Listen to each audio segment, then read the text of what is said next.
আমি মাঠে এসেছি আজকে। এই যে ধান লাগিয়েছে, পাশে রজনীগন্ধা ফুল, আর ওই পাশেও ধান লাগিয়েছে। আর এই যে মা ঠাকুমা আগে যাচ্ছে, আমি পেছন পেছন যাচ্ছি।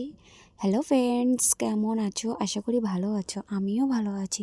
তা কিছু জিনিস তোমাদের সাথে শেয়ার করি। দেখো, গ্রামে যারা থাকে তারা এইসব দেখতে পায়, এইসবের সাথেই বেড়ায়।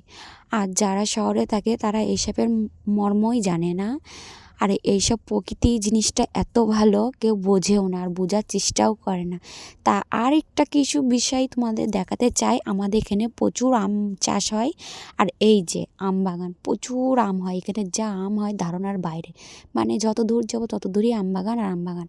আর আমের মুকুল এসেছে, আম গাছ ওষুধ দিচ্ছে, আম ধরবে।